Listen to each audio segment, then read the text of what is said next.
Welcome. You're listening to Beyond the Front Door podcast with Lindy and Rhea at Peak Properties, and we are real estate agents here in Cheyenne, Wyoming, and we bring you stories that inspire you, make you laugh, cry, cringe, all the things. Come on in. We put the real in real estate. Yes.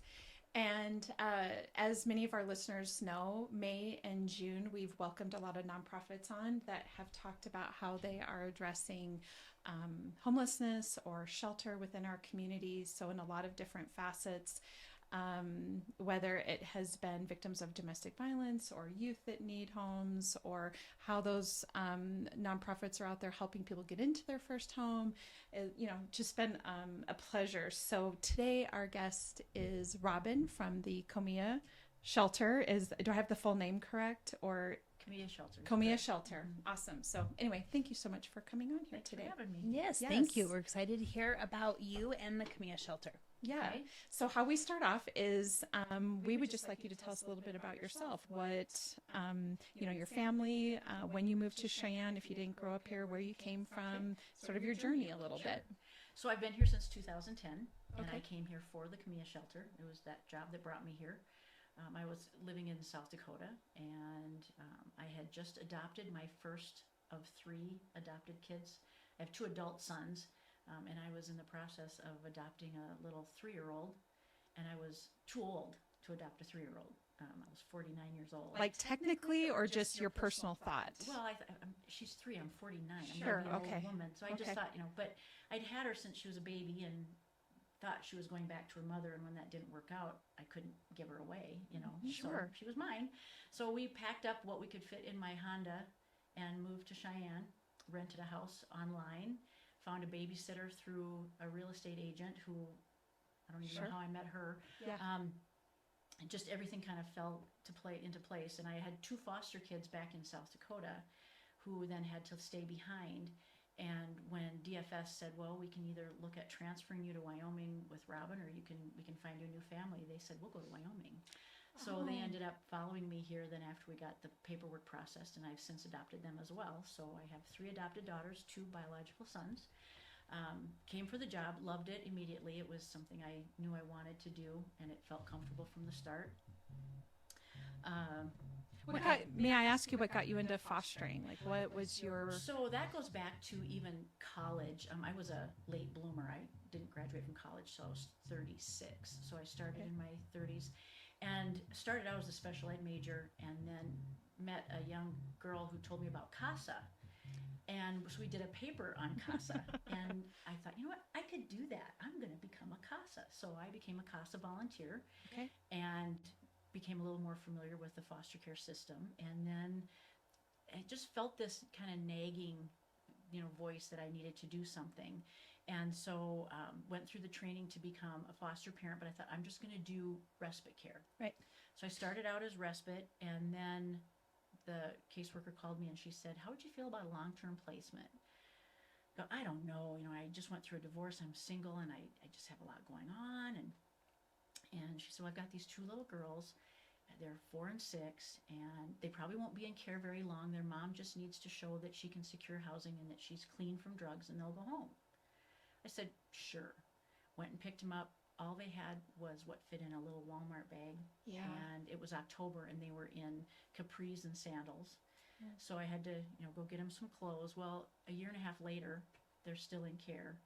And now the state is looking at terminating. And I said, I didn't do this to adopt. So I said, I'm not interested in adopting these girls. So they took them from me and placed them with another family that was going to adopt them. Ended up giving them back to their mother at the last minute. The judge said, I'm not ready to terminate this woman's rights. So they went back to their mom. And 5 years later, and she's had 3 more kids, they're back in care. And I randomly run into them on the street in another town. I'm going to the movies with my now foster daughter and other foster kids, and they're like, well, I said, why did you tell them you wanted to come and stay with me? Well, we did, but they told us you didn't want us. Oh. And I was heartbroken. I said, well, you go tell your social worker that if you continue in foster care that she can call me. Sure enough, a little bit later they call and say, these girls are still in care. Do you want them? And I said, yes. So now they're 5 years older. And so they came with me, and they've never left. So they're adults now. The oldest is 25 and she has a son and she's married, and the other one is 20. No, she's 25 now. It's 27. She's in Denver. They're doing great, and they're part of my family. And I didn't wonderful. expect, it was so strange that I would say, no, I'm not going to adopt Yeah. them. And then years later, it was meant to be. So Sure. you just don't always know what the plan is. Yeah. So I've got the 3 girls and my 2 boys, and the boys are in South Dakota still. So it's very interesting, the CASA connection, because so Lindy's mom, Deb, so Deb and Corey that started Peak Properties, we're all from Gillette. And Deb was the executive director of the CASA program in Gillette, and I was working for her there. And then when her and Corey came down here and started the real estate down here, then I became the executive director of the CASA program in Gillette and was there total about 11 years, and then came down here again to do real estate. And my heart pulled me right back to CASA, and now I'm on the CASA board. I looked into that, and then I just thought that I was so busy doing what I'm doing, it wasn't fair to do that. But Sure. I'm a big fan of CASA. Me too. And I think to what you're saying a little bit, and we talked about this when Heather Tafoya was on here, who's a foster parent, talking about that if you're interested in this sort of thing, but maybe taking the full plunge, it sounded like you baby stepped your way into it a little bit. And the way to do that is to be a CASA advocate, get started and get a feel for the system. And then maybe, get started with respite care and move your way on in and decide just how far into the child welfare system you want to go. Well, if you don't mind, I would like to tell a CASA story because Yes, please it's really do. dear to me. So my first big case that they gave me was a husband and wife and their 3 boys. And the mom was, the dad left the mom and he took the boys. They were, fighting over who was going to get the boys. And so it had to go to court, and I had done my investigation. And the hardest thing I had to do was to recommend to the court that the boys be placed with their dad, because the mom was showing some serious mental health issues. Sure. It was obvious she loved her children. She was not a bad mom. She just wasn't healthy enough to take care of them. And so I got on the stand, testified that it was in their best interest to go to the dad. So I don't know how many years later, I'm going through a Taco Bell drive-up, and the woman who's taking my money is the mother. And I recognize her, and I'm thinking, oh my gosh, I hope she doesn't recognize me. This could be very awkward. She might be mad at you. Yeah. Yeah. I pull up and I pay for my food, and she says, I don't know if you remember me. And so she tells me, and I said, yes, I do. And I remember, the situation. I said, how are you? And she said, I'm actually doing really well. My husband and I are back together, and we have our children. And it was just so neat, because she didn't have any bitterness towards me. She truly realized that We're going to have had another be done- crying episode. That's awesome, though. Well, but I think in that moment it solidified that these organizations are not in place to tear families apart or to cause harm, which is the rap. I'm that like they get crying sometimes. lately, so I might So, need that. I cried on yesterday's episode too. So I it's think fine. people need to just really take a step back, and we're all in a panic that everyone's trying to hurt us and just trying to cause problems. But this is just a great story of we all did what we were hired to do or expected to do, and it worked out because it was supposed to work out. So anyway, I just wanted to share that. Well, and maybe that was what she needed. She probably needed Because a we've break talked from those about kids, that. yeah. At some point, you hit like a rock bottom. There's got to be some point, we hope, with most people that go, oh, this isn't what I want my life to be Right. like. I don't want to lose my kids. Yeah. So she I'm needed going to. that time to get her mental health together, and her husband needed a break from her. And, Sure.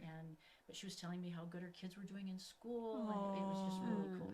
I'm so happy for you and happy for them that worked out that way. Yeah, me So- too. Because you don't always have a positive No, not always. experience. So That's a wonderful short Yeah. story. So Okay, so back to your family. I apologize. I think you were going to tell us about your husband or something. so I met my husband here. We've been married for 9 years, and he just retired in September. So we're adjusting to him having free time and me being almost busier than I've ever been. Sure. But he's a great housekeeper, and he does all the things that I should, traditionally be Society doing. tells us. Yeah. Same but- in my Yeah, house. he does all the housework. He does the shopping. He's great. We just did a Father's Day episode that dropped this morning with our husbands yesterday, and both of them felt like the role of stay-at-home dad is not a terrible one. No. Yeah, They were like, you guys like working. We could take care of everything else. Yeah. My husband keeps saying he's waiting for that moment. So Yeah. As long as he can go fishing when he wants to, he's happy. So Yeah. it Yeah. works out great. But no, I've been at Comea now for 14 years. I just celebrated my 14th anniversary on June 1st. congratulations. Thank you. And it's been great. So I'm looking, kind of over the hill now, preparing to retire in about 4 years. And I just want to make sure it's set up in a good place so that whoever takes over doesn't have to struggle, and it's easy peasy. So when you came here, was it for the position of executive Yes. director? So you've been the executive director the whole 14 years. So you've seen a lot of change Yes. over the last 14 And years. it was interesting because they hired me over the phone.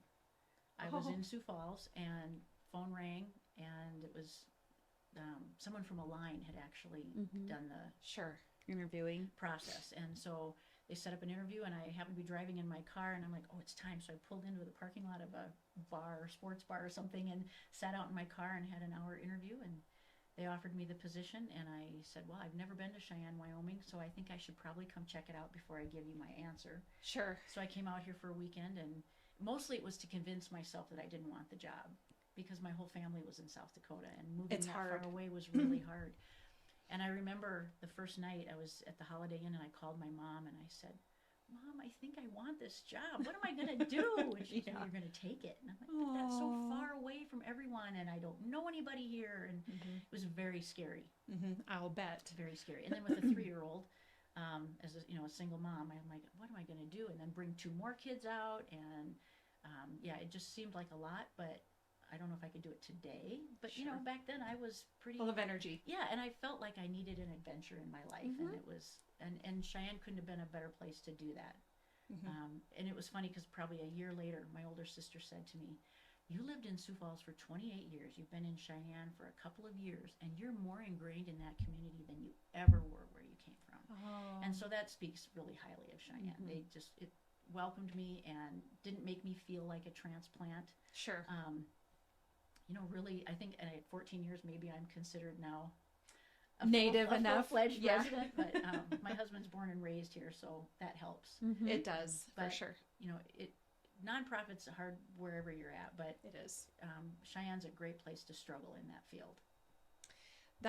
So the wind didn't scare you away. when No, you South came into Dakota's town. pretty windy too. That's true. So That's and then true. I had the Minnesota winters because I'm from Minnesota. So between the two of them, I was prepared.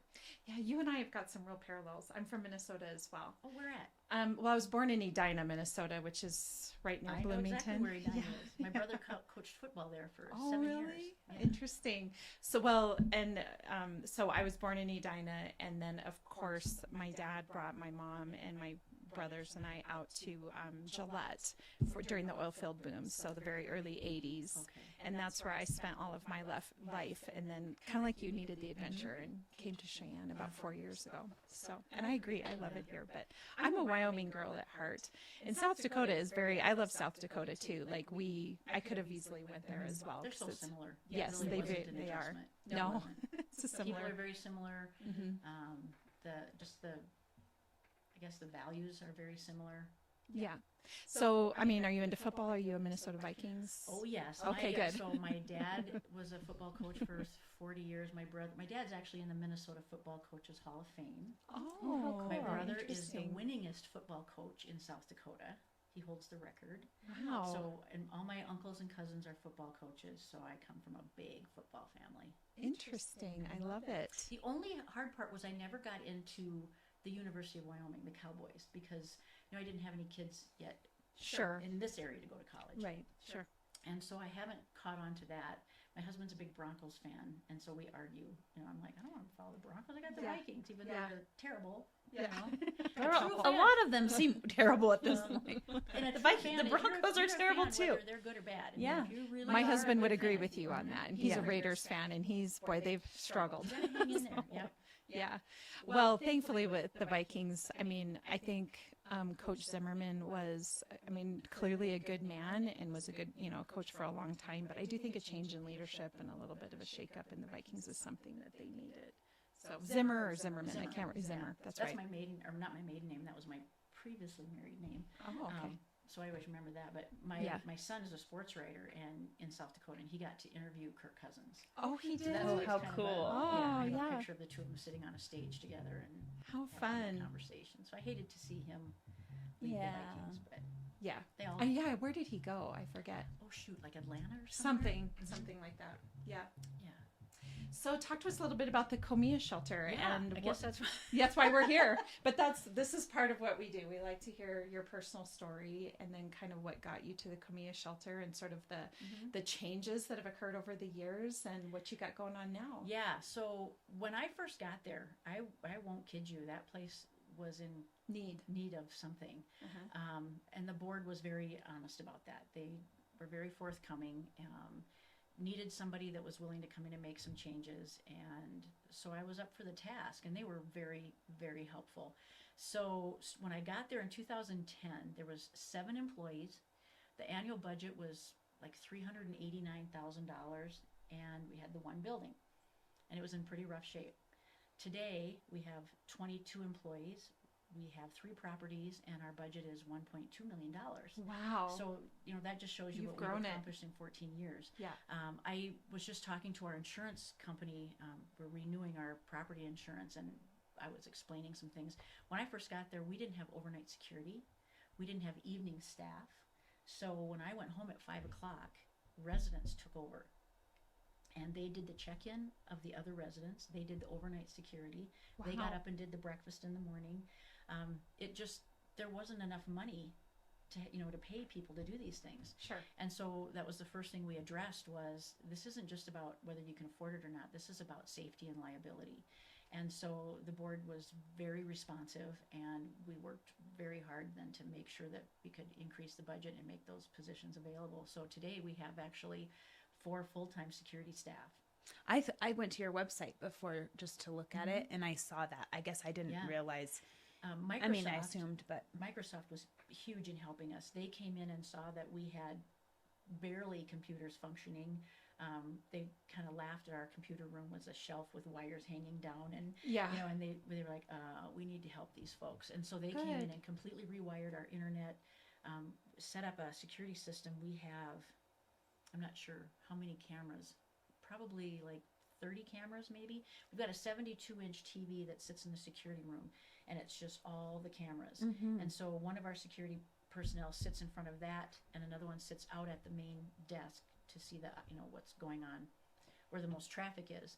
But they can see absolutely every property and inside, outside what's going on. And so we feel really good about our security now. But That's amazing. Thank Microsoft for that. yeah, Yes, that's thank great. you to Microsoft. Yeah, Yeah. they were Investing great. in Cheyenne. They That's really wonderful. are. When I got here in 2010, we had 2 caseworkers, and they were both former clients who had experienced homelessness. Now I have 4 caseworkers who have bachelor's degrees and 1 caseworker who is actually transitioning into a therapist. She just got her master's in counseling and is working with her provisional license. So we're actually providing on-site therapy for our residents so they can see a counselor if they're struggling with some kind of issue, which if anybody hasn't figured it out, mental health is probably the number one issue with folks who are homeless.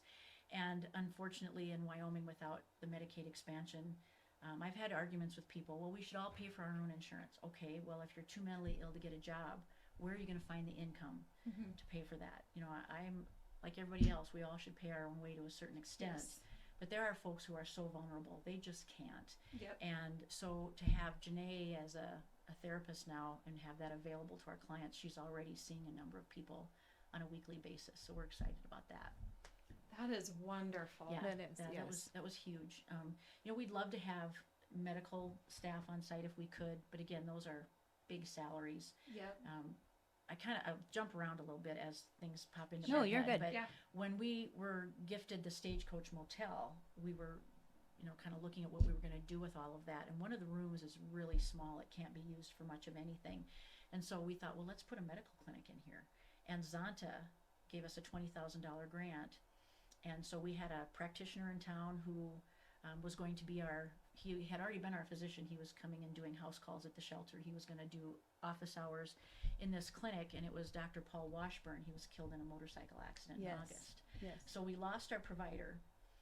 So the clinic is still going to happen. We've kind of put that project on hold right now, but the intent is that we'll have a clinic there on that campus, and if we can get some voluntary physicians to come over, some of the folks that do have insurance can pay, but a lot of them don't, and those are the ones that really need to be seen.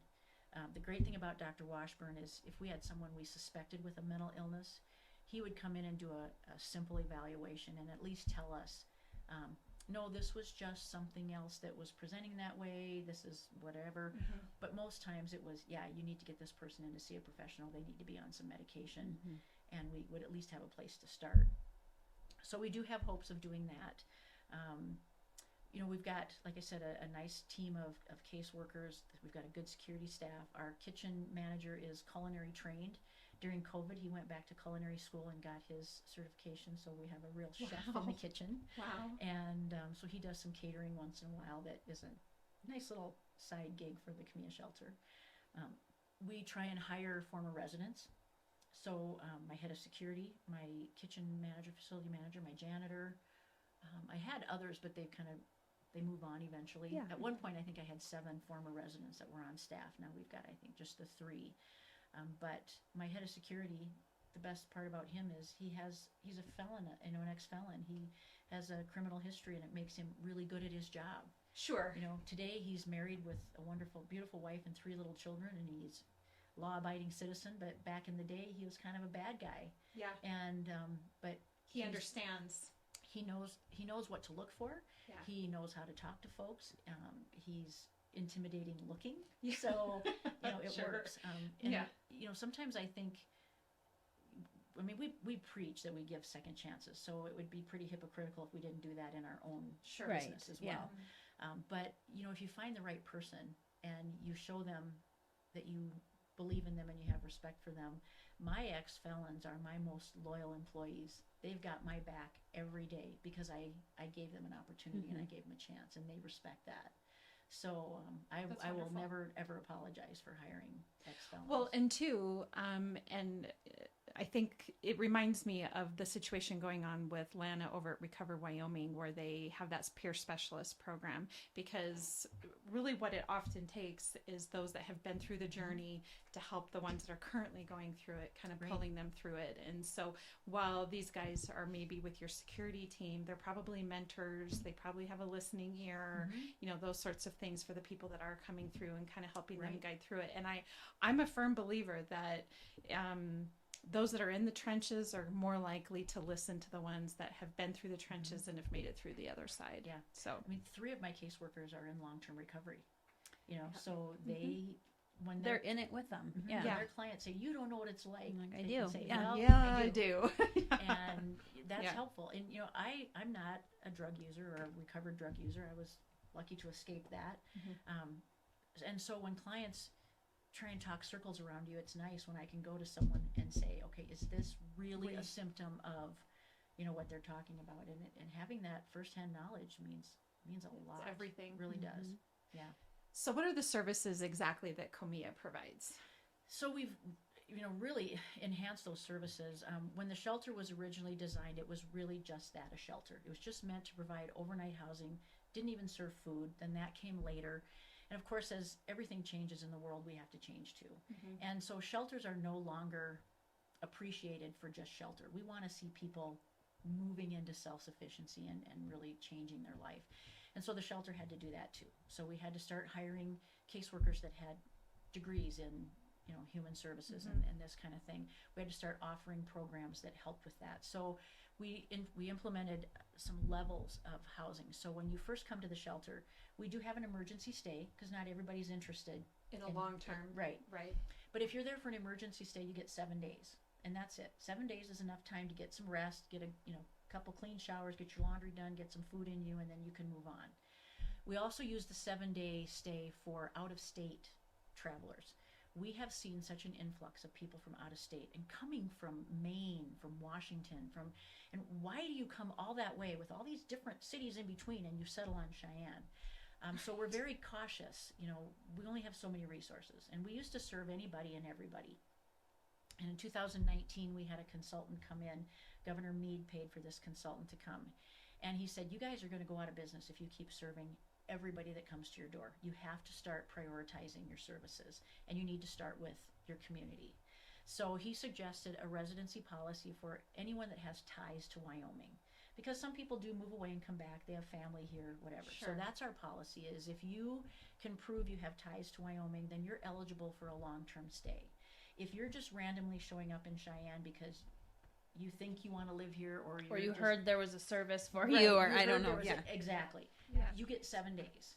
Okay. Now, we do agree that sometimes there are people like myself who come here and want to start a life here. So you can appeal that process, and you fill out an appeal form, and you explain to me why I should let you stay. What is your plan for self-sufficiency? What are you going to contribute to the community, and sell me on why I should take a chance on you. And then I can either approve it and they can get into the long-term program, or if I deny it, they have to leave in 7 days.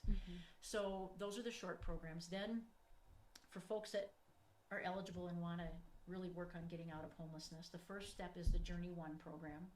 And that is where the first 30 days where you really make a list of what's your debt, what are your issues, what are the things you have to work on, what's caused you to become homeless.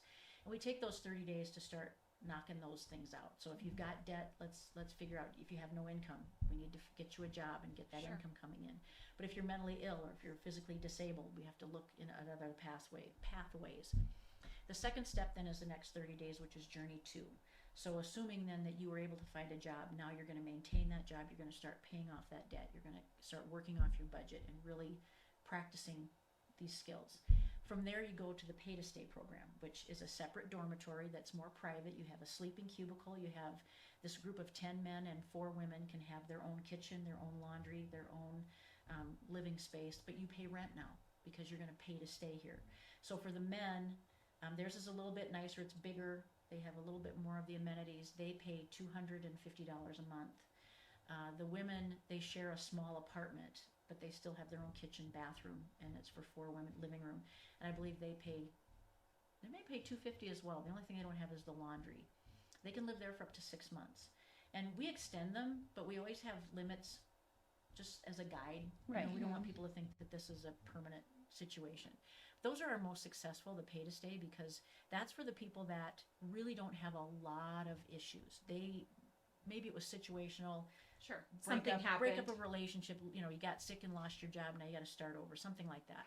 They just needed the opportunity. They do very well. They get into that program, they pay that little bit of rent, they live in that quarter, they learn how to housekeep, take care of their space, share a space, doing their dishes, doing their own cooking, all of that. We'll extend it past the 6 months if they're doing really well and they're just maybe not ready to move on. The second step, though, within us is our transitional program. We have studio apartments in the upstairs of the main shelter. Those are $400 a month, and they are a true studio with a kitchen, bathroom, living space for sleeping. And they can stay there for 2 years. However, we have extended those as well. And they have their own laundry upstairs. They have their own caseworker, and it's kind of a community. Those guys also do very well. And we try and save that transitional program for folks that have extenuating circumstances like severe substance use or a severe criminal history. Someone who has to register as a sex offender might use that program because it's so hard to find housing anywhere else. Sure. We have found that by housing those sex offenders and those people with the severe criminal histories, they do so much better because now they have a 2 or 3 year rental history. They've paid their rent on time. They've followed the rules. They haven't had any problems with the law. Sure. So now they can take that reference and move out and find something else. We do have a few, though, that, they've been sober for those 2 years and they're really fearful to leave. It's like, I did really well here. What if I leave and I relapse? Yeah. So we've started to extend those because our philosophy is if we kick them out now and they do relapse, then they got to start all over again. And that's expensive to the whole community, not just Comea. And so we've taken away a lot of those time limits as a firm limit. It's more of, like I said, that guideline. So we've got a guy who's been with us almost 3 years, but he's been sober the whole 3 years. He's kept the same job. He's bought a car. He pays his rent on time. He's got the cleanest apartment of anybody. He's just a good person. And why mess with that? Sure. Why take the chance? So we look at each situation independently. We try not to make everybody follow exactly the same thing. Well, life isn't black and white. No, it's There's not. a lot of gray. It's not. Yeah. And so that works for us. Then the last is the Stagecoach, which is under construction, but we do have 3 people living over there now. The Stagecoach originally was under the idea of a harm reduction model, which we were trying to fill gaps. We asked our residents, what are the reasons that you don't want to stay at the main shelter? And the biggest reasons were, I can't drink and I'm not an alcoholic. I just want to come home from work and have a beer. Sure. I would like to have a pet and you don't allow pets. Mm-hmm. And I have a partner that I would like to live with and you don't allow couples to, share a room. And so we thought, well, those aren't real serious things. We could probably work with that. Sure. So the idea with the Stagecoach is if someone can manage their substance use and it isn't an issue, we would allow, that's a really relative rough area. I hear so what you're saying. That's our scariest policy. Yeah. But we allow pets and we will allow couples. People want their pets. They do. They do. Right and now, they would probably, you're right, people would choose to stay homeless on the street and leave their dog. Their pet. Absolutely, they will. Yeah. And so right now, we have someone over there who has a beer once in a while. We inspect their apartments weekly, and we did have someone who relapsed and to the point where we had to evict him because we went over and said, listen, you were sober for a year before you moved in here. Now you've been drinking for 4 months and it's getting out of hand. So we're going to gave him another 2 months. It didn't work. So we didn't kick him out to the street. We brought him back to the shelter. Sure. He's been sober since he moved back to the shelter. Just needed that structure. Yeah. So that worked itself out. But we still have 3 guys over there. They're all managing to pay their rent, keep their rooms clean, keeping their sobriety, if necessary, under control. One of them, all he wanted was a cat. So we were able to find him a cat, and we gifted him with his little new kitty that's name is Frisky. And they're doing very well. Good. And then the other one, he's babysitting for a friend of his who has a large dog, and he goes to work at 1 o'clock in the morning or 3 o'clock in the morning and gets off at 1 o'clock in the afternoon. So he drops the dog off in the middle of the night and then comes back and picks him up during the day. So one of the guys is running a little doggy daycare, but it works for them, and they're happy. And if you go visit them, they just feel like adults. They're yes, there's rules, but the rules aren't terrible. They can have friends over. They can live with them. They can, but we have to. It's up to us to check on it, because if someone is prone to substance abuse and they want to relapse, they'll find a way to be abusive. With that. And so we have to stay on top of it. So we have the 3 units are finished. We received a $950,000 grant from the Federal Home Loan Bank of Des Moines, which is through their affordable housing program. And we are finishing up the paperwork. There is so much paperwork for these huge grants that it's especially anything federal. Well, this isn't federal government. This is banking. Oh, okay. But banking is just as tough because these are all finance people. They are not going to miss a beat when it comes to the money. Right. And so, the feasibility worksheets, the projections, all of that. We knew that we didn't have anybody in-house that had that capability, but one of our board members is with Blue Credit Union, and he provided one of his financial staff at no cost to us. Nice. To do the financial pieces of that grant, which we think was the reason we got the money. Instrumental. You get it. It really made a big deal. Probably people who didn't have that. Yeah, and our other partner is Jonah Bank. They're a member of the Federal Home Loan Bank, and so when the money is finally approved, they'll wire it to Jonah Bank, and they will manage that $1 million. So I don't have to worry about keeping track of all that. So when my contractor submits a bill, I'll approve it, but then I'll send it over to Jonah Bank, and they'll cut the check right to the contractor, and then they'll do the accounting. So I don't have to. Wow, that's a great setup. It's a great partner. Yeah. Yeah, so we're getting really close to that starting. That it's going to take every bit of that $950,000, plus we have to kick in about another $120,000, and that will complete all those other rooms with sprinkler system. They have to get rid of the asbestos. They have to. That motel is in bad shape. So, we understand. Yeah, putting in new windows and doors, all new bathrooms, all new floors, everything. So we'll have 22 units over there when it's done. Wonderful. Oh, that'll be awesome. So what is your biggest fundraiser? Our biggest fundraiser is Tacos and Tequila. Okay. And that is every February. And this last year was our best year ever, which we brought in about 130, I think, and we had about 30,000 in expenses. So we cleared just $100,000, which was congratulations, huge for us. Yeah, really huge. It's tough right now. We probably were in the best financial position ever during COVID. Right. And that's because everybody was, giving away money. Sure. But now that stuff is all gone, and there's still people in need, and it's getting tough. I do want to talk. And stuff's expensive, and you. Yeah. I want to mention, I hadn't talked yet about our family center. Oh yeah. Okay. And it seems as though when you're talking about people being empathetic and really tugging at their heartstrings, animals and children, are the two, and maybe elderly, but animals and children are at the top of that list. Mm-hmm. But I will have to say that serving families with children is the most difficult of any group. And having your CASA background, you'll understand this, but we have a hard time keeping families at our shelter.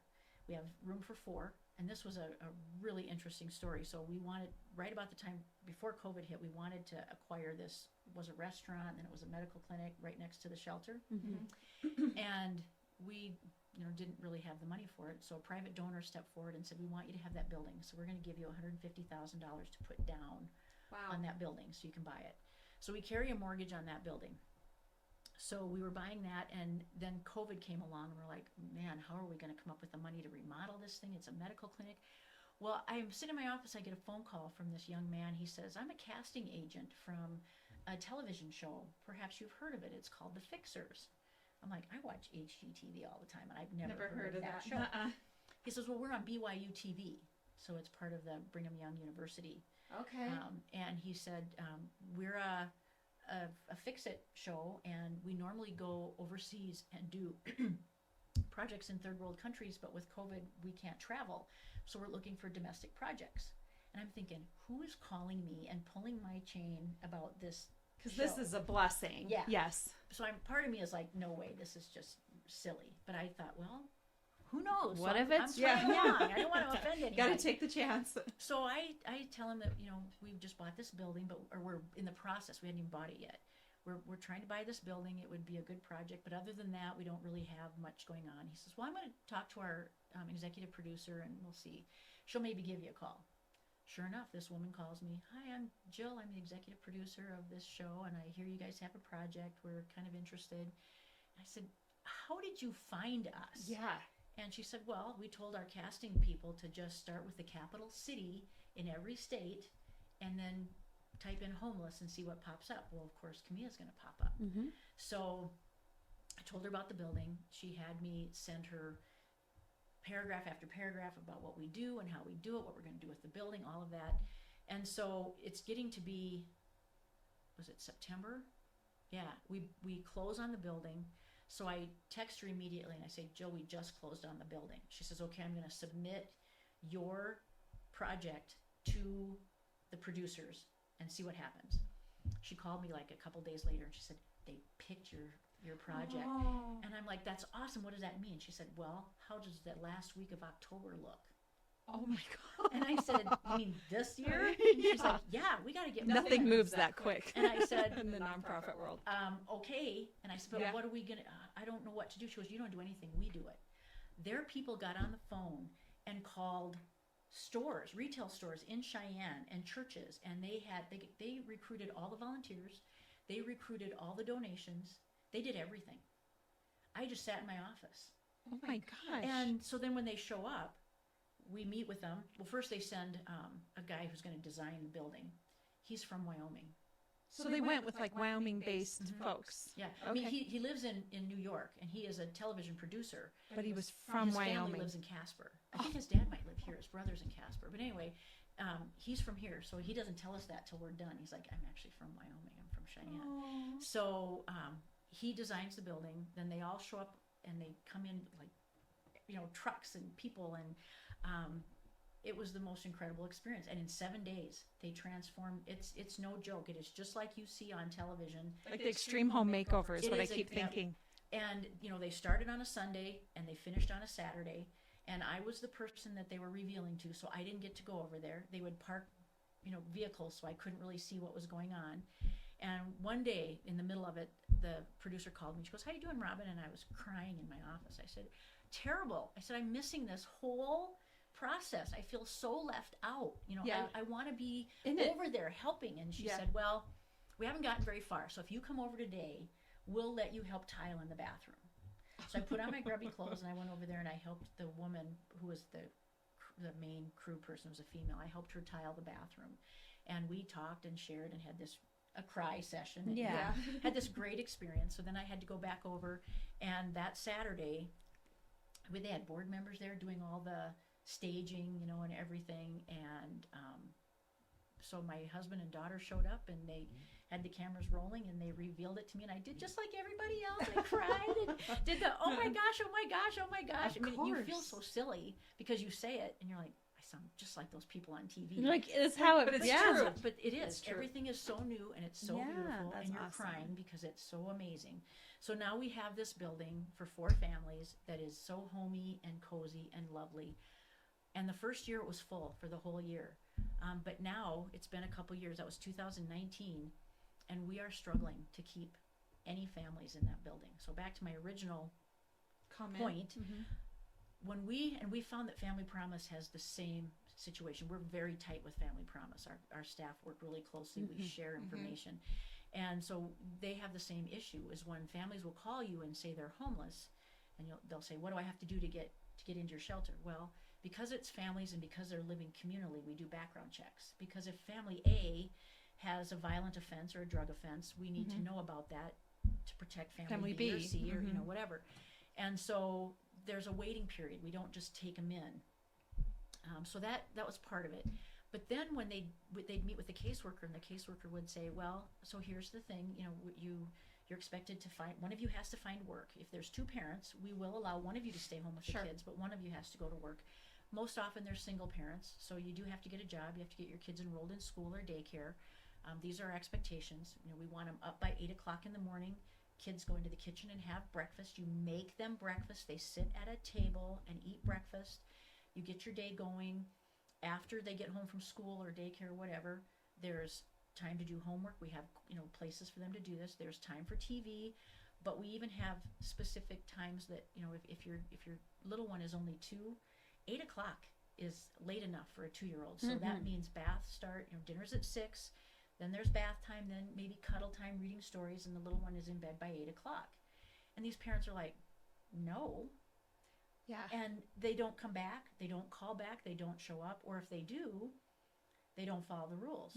So this morning, I just evicted a single mom with a 2-year-old. And that was not easy. I gave her till tomorrow, but she's been there for a month, and she's already been asked to leave a couple other places. But we thought, well, we'll give her a shot, see what happens. A month, I met with her last week during my vacation, and I said, the caseworkers are telling me that you're not doing what's been asked. You're missing your appointments with other agencies in town, and nothing's getting done. And I tell me your side of it. Tell me what's going on. Oh, I'm doing all kinds of stuff. And she said, I have daycare, I have TANF, I have food stamps, I have all this stuff. I said, well, it sounds like you're doing a lot. Then I'll go back and talk to the staff and tell them, what you've accomplished. But in my mind, I'm like, okay, my team doesn't lie to me, but I'm going to give her the benefit of the doubt. And, So I come back Monday from my vacation, and she told me she had daycare, but her child's still not in daycare. And so I went over on Monday, and I said, what's going on? You told me you had all this lined up. Well, there was just a little bit of a delay, but I have it all taken care of.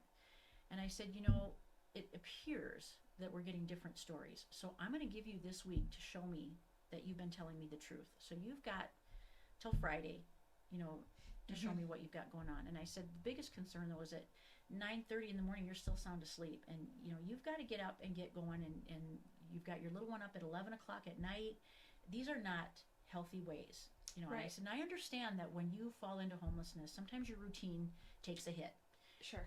But that's why this building is set up the way it is. You have private sleeping areas and you share other areas. So you and your little guy can go into your room and you can get him put to bed. And then when he's asleep, you can come right back out to the living room and have mommy time, Oh, she was so upset with me. So I went over there today at 9. It was 20 minutes to 9. She was still in bed. I had to pound on the door for like 10 minutes. Finally, she comes out, and I said, what's going on? I said, you're still in bed. It's almost 9 o'clock. We had a conversation, 2 conversations now. And she just kind of sat there and looked at me, and I said, when I was over here last Thursday, you assured me you had daycare and your son was going to daycare on Friday. It's a week later, and he's still not in daycare. Yeah. And come to find out that you don't have these other things lined up. She goes, well, I didn't get my TANF because my daycare got canceled because I didn't get my TANF application sent in on time. Yeah. And I go, but you knew it was due on that, I think it was Monday by 5 o'clock. I said, and she goes, well, it was only a half hour late. I go, but it was still late, and you knew the time it was expected, and you knew it was going to impact your daycare, which you knew was going to impact your stay here. Yeah. I said, I told you on Monday that I was going to give you this week, and you haven't done anything, and here it is, almost 9 o'clock, and I have to come and pound on the door to wake you up. Well, I said, I think it's time for you to go. Yeah. I said, I'll give you till tomorrow, but you need to put your stuff together and leave. Yeah. And so I started to walk out, and she goes, you're so unprofessional. I read the Google comments about you, and they're all true. Well, and I just turned around and I said, goodbye. It is what it is. Well, I think it's nice for people to know that there are rules, because I think as the public maybe just thinks they just get to go stay there and they don't have to try to better themselves. But getting them to follow those rules is the such a challenge. And I guess the message I want to share with our community is, because then yesterday I got an email from a church partner, and she said, I just got 4 phone calls today from someone saying that they were kicked out of the shelter because you're full, and can they get a hotel room? And I said, well, we're not full, and we don't kick people out for that. We'll put them on a mattress on a floor if they're if they qualify. I said, but we have had to ask people to leave for not following the rules. We had a woman leave today, and the police came and they found meth pipes and raw meth in her backpack, and she was in the shelter. And so those are the reasons I will kick you out. If you're going to bring that stuff in around people who are struggling with recovery and maybe trying to get better. Really trying to get better. Yeah. Well, and this is, I was at the Wyoming Drug Symposium up at the Capitol yesterday, and this was one of the things that I talked about, was that we're Wyoming. This isn't a handout. That's right. It's a hand up. It's to help you get up to be able to be independent and self-sufficient. And unfortunately, due to whatever reason, like you say, substance use or mental health, they choose not to engage in the behaviors that are going to help them succeed. And we can't enable that behavior. Right. And that is, Wyoming is all about that. We're here to help you. We want to help you achieve your goals and your dreams, and have shelter and be able to take care of your kids and all the things, but you got to participate in the process. You got to help. And it's interesting to hear the excuses. And when I hear the excuses, that's kind of when I shut down a little bit. I'm like, listen, my life wasn't easy. None of the staff had an easy life, but at some point we had to decide, and I'll be honest, I had a baby at 18. I was young, and I had to step up and say, okay, am I going to, I married the father, but we were young kids, raising this baby, but we didn't get to use excuses and go live in a shelter. I had to forego college and get a job in a factory. And like I said, I went to college when I was in my 30s. That's when I could finally afford it. You make decisions, and you respond to, you take responsibility. My husband, he's a police officer here in Cheyenne, but he says all the time, he's just like, life is about choices. I tell him that's going to be his quote on his stone, because he's just like, life's about choices. Because you can make all the excuses, but you have to make choices, and your choices got you where you are. So you either make different ones or you continue. So here's where we enable, because there is a certain amount of enabling that has to happen. Sure. Yeah. So we have a young woman, not young, she's in her 40s. She's young. She has a terminal disease. She has Huntington's disease, and it affects her motor skills, her speech, her everything. She's probably in her final year of life. Her parents live in the country, and she refuses to stay there, so she can't live with her parents.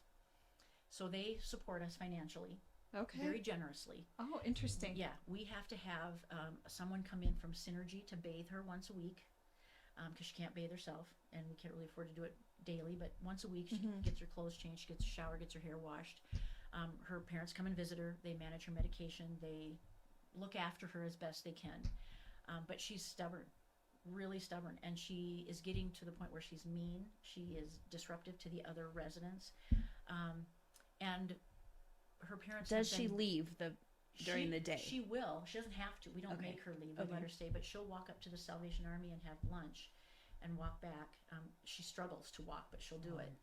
And her parents have tried to get her into a nursing home or an assisted living. That's what I was going to say. Usually they would. Denied 12 times. Oh my And goodness. she's on Medicaid, and she has health insurance. She has this small income, and her parents have even offered to self-pay part of it just to get her in the door, and no one will take her. So we allow this woman to live Because you at the have shelter, to, where else is she going to she's gonna go? be on the street. Yeah. But she's so difficult to manage. Yeah. I mean, she assaulted one of my staff the other night. Oh. Luckily, he's 6'3", Yeah. 260 I was pounds. just wondering if it's the woman that's around town with the blanket all over. No, Okay. no. I don't know who But that is. My kids are like deathly But afraid of well, her. We had to, Which I'm like, it's fine. She's just, we had to trespass her. yeah, she's, I think Yeah. a lot of people have. There's- They went to, the other day, they went to Baskin Robbins and she was outside screaming I just saw her profanities at yesterday. people and screaming. And my kids didn't want to go in Mm-hmm. Baskin Robbins. They didn't want to walk past her. My mom had to go in and go, you guys need to call someone that's affecting your business. She's screaming at us. But this And is you're like, sort of but the it's a highlight. mental health. I mean, that's It's just the challenge. Right. It is It's the challenge. And like you You say, know, but people say, why are these people on the street? Well, we tried taking them. We Yeah. kept her all winter just because Yeah. it was winter. yeah. And as soon as the weather got nice enough that she wasn't going to die, Right. we had to call the police and say, take her and tell her she can't come back. She still comes back. She stands on our property and screams obscenities at the Yes. cars going by. And she does that inside the building. She'll sprawl out on the floor in the dining room and just scream cuss words. And when you go and tell her to stop, she'll look at you. One day I went outside and I said, called her by her name. I said, you need to leave the property. I can't have you standing out here screaming these obscenities. And she looked at me and she goes, well, I'm telling the cops you killed my sister. I mean, she's delusional. Yes. And it's We it's- walked it's past her terrible. I at mean, Friday night it's on the plaza. heartbreaking. It is. We walked past her. She was sitting on the street and she literally didn't want us to walk past her. It was my daughter and I. And that's how I knew she was. My daughter goes, that's that lady from the ice cream place. I'm like, it's fine. Just keep walking. But she was trying to say that we could not Right. walk on that street. It's her street. And I was just like, we're just going to ignore her and keep walking. She But can see, Well, and scream this at is us. part of the disconnect. There's issue. the problem. Yeah. Is Yeah. and when you call, and I'm not blaming law enforcement No. by any means, because they have their own set of rules they have to follow, but somewhere in our legislative laws it says that she's not a harm to herself or anyone else, so they can't do anything. what do they she do? has Yeah. rights, so her right is to be on the street and be as for lack of a better word, crazy, because the woman is really mentally ill. Yeah. And it is heartbreaking. It's hard for us to send her away. Well, and I'm sure they get tired of call after call. She went to this place. She's screaming at people. Okay, we go tell her, you need to move on. And then where do you move on? I mean, Right. how many times can you end up trying to arrest someone even? And what, they go to jail, then they get out and she does it again. I mean, I Well, don't there's know. just not a perfect answer There for isn't, all of it. yeah. Like, I think we tend to think of homelessness as a choice. And in a lot of cases, I think like what you said earlier, it's situational. There's some temporary, whether it's a mental health or a substance use issue.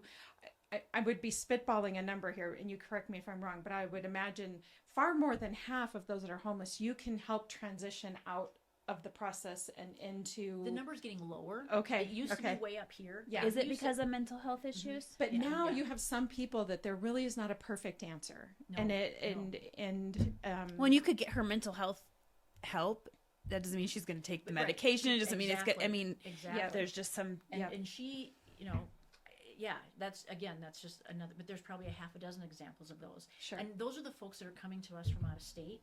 And so I guess I'm sure we're running. we low on are, time. but I we're guess okay. okay. We What can I- talk forever, but what yes. I do want to let the community know, though, is when we do have to turn some of these out of state people away, we can't necessarily ensure that they're going to leave town. Right. Right. And so when COVID happened, we did get rid of our residency policy, because when we were turning all these people away, they were living on the street. And so we had to ask ourselves, okay, we're here for the community, so what are we causing a problem if we take them in or if we turn them away? But now it's to the point where our resources are limited. And so, So- we're giving these resources to all these people that are from out of state, and now we have to turn away people that live in Cheyenne that are And we our- don't wanna our do that. neighbors. We don't want to No. do that. And so I just want people to understand that you might see someone on the street and your first inclination is to think, well, why aren't they at the helping? shelter? Yeah. Or why isn't the shelter helping them? Yeah. There's a reason. There is a reason. And Does I tell Cheyenne- people, call us and ask us. Yeah, If yeah. the front desk can't tell you anything, I will talk to you and I will explain to you why. And who knows? We might be wrong. I mean, we might have missed something. There might be one person out there that we don't know about that Sure. we didn't turn away. We want to help. But most likely, that person got asked to leave for a reason. Yeah. And it's usually drug related. Mental health, we try and put up with as much As you problem can. as we can, because we understand they can't help it. But when they bring drugs intentionally into the building, that's when can't I have say, that. get out. Yeah. You don't need to be here. Does Cheyenne in some way provide like bus tickets out of here? We have a small budget. Okay. St. Mary's Church provides us a small travel budget. And so our policy is, if we buy you a bus ticket out of Cheyenne, you are relinquishing any future services. You are agreeing not to come back to this community. This isn't a vacation. This isn't, oh, I'm just going to go check it out. This is, I'm going back to somewhere where I can thrive.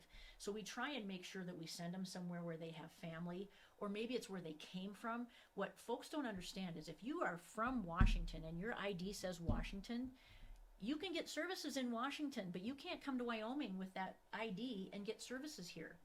But I had an argument with a lady yesterday when I told her I was denying her appeal to stay here when she came from Washington. I said, you're not a resident of Wyoming. Yes, I am. I said, no, you're not. She goes, I get mail here. I said, how long have you been getting mail here? Well, since Thursday. I said, just because you went and got a post office box does not make you a resident here. And if I serve you, you've already been to the hospital 3 times in a week. If I continue to serve you, you are becoming a huge financial burden on this community. And you need to go somewhere where you qualify for services. Well, she's the one that got arrested this morning for having meth in her backpack. That's not the kind of people that we want to encourage to be here. So how much is the average bus ticket out? Well, we limit it to about $150 a person. So people could donate to the Comea Shelter for any of your services. Sure. My assumption is, but if they wanted it specifically to go to help with bus tickets to help people get home, and they got could more do expensive. that. Yeah. So St. Mary's gives us $350 a month, and that can cover gas vouchers or bus tickets. Originally it was set up that it was for out of town travel. So if somebody is in town and just wants gas because they need gas to go to work or whatever, it's really not meant for that.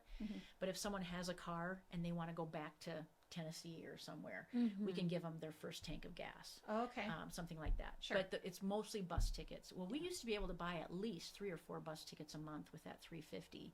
But now we're lucky if we buy 1 or 2. Sure.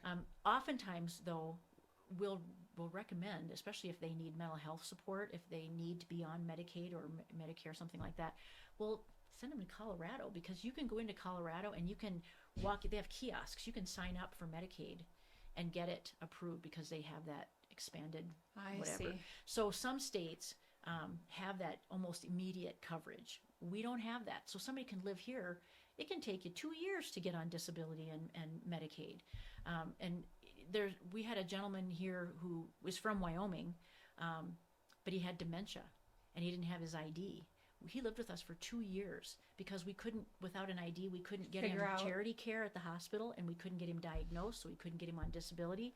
Just when we got an attorney who was going to help us get all this resolved, he wandered off.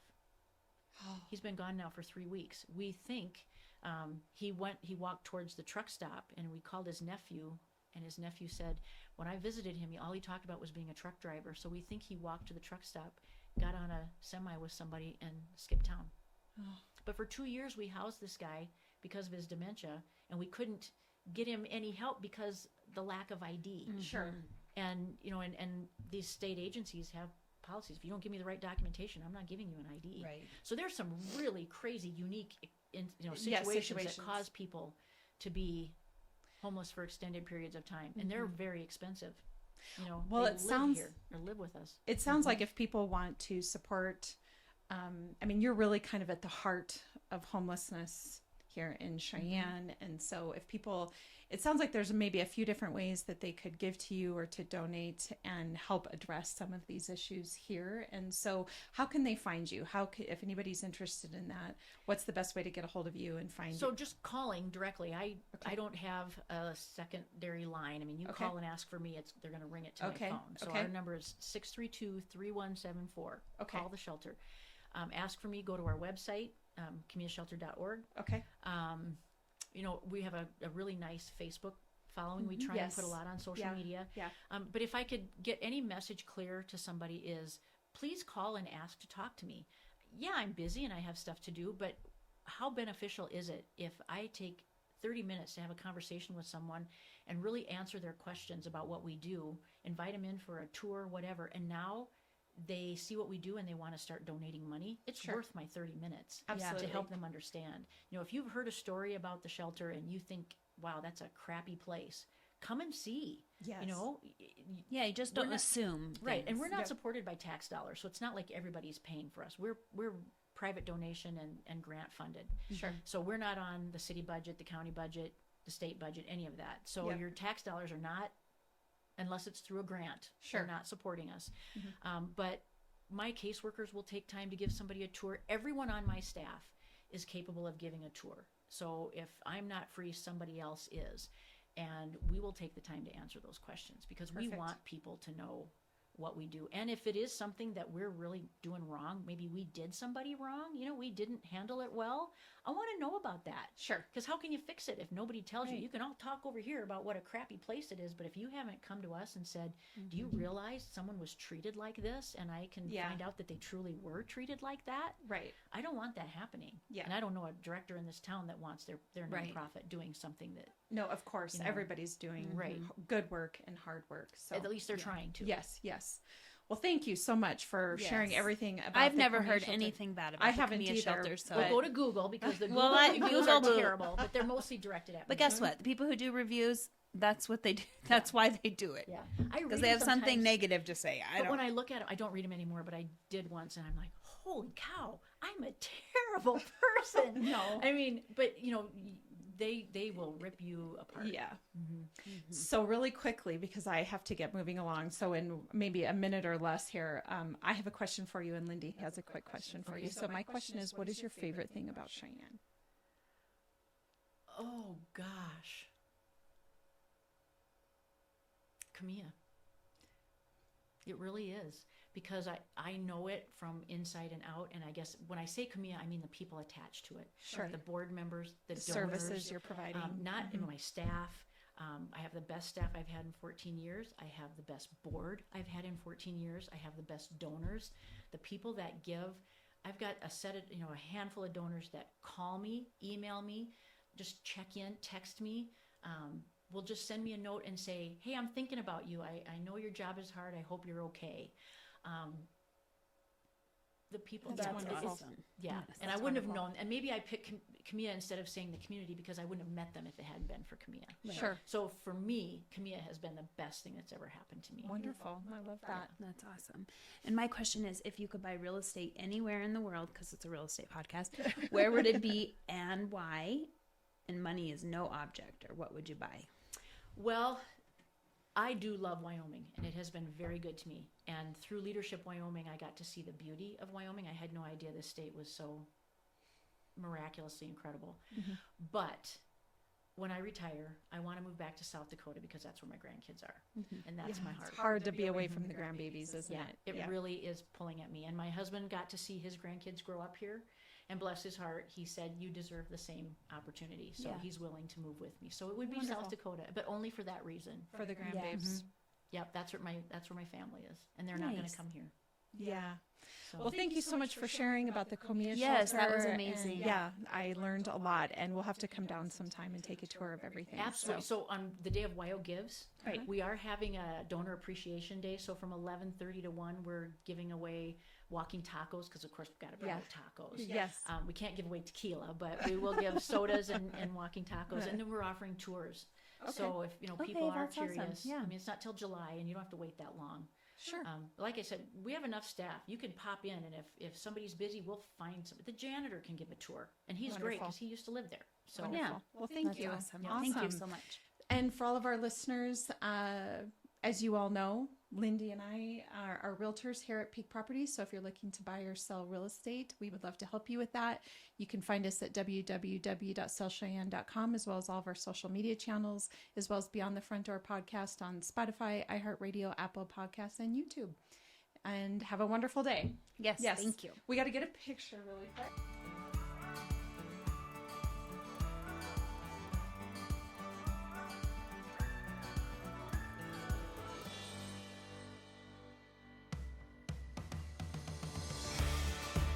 Whether you plan to buy, sell, or invest in southeastern Wyoming, turn to Peak Properties. Family and veteran owned and operated, we work diligently for you. Unlike other larger companies, we take time to learn about you. understand your specific real estate needs, and remain easily accessible if you have any questions. Being a veteran and family-owned and operated company means a high level of commitment, trust, and loyalty. Our family culture sets us apart. We work as a team. We develop not just professional, but personal relationships with our clients. When you choose Peak Properties, you become part of our real estate family. Looking to relocate to Wyoming or just move across town? Peak will be there for you every step of the way. Recognized for excellence and dedication in the real estate profession, we're proud to be one of the most trusted and knowledgeable names in our industry. Let Peak help you find your dream home or investment property today. Our agents will make sure you're informed and listened to as they guide you to fulfilling your real estate goals. Reach out today. We have sold and purchased several homes through Peak Properties, and each time I've been impressed. They are great about guiding us in the right direction and always being in our corner. Peak Properties. Let our family show you the way home.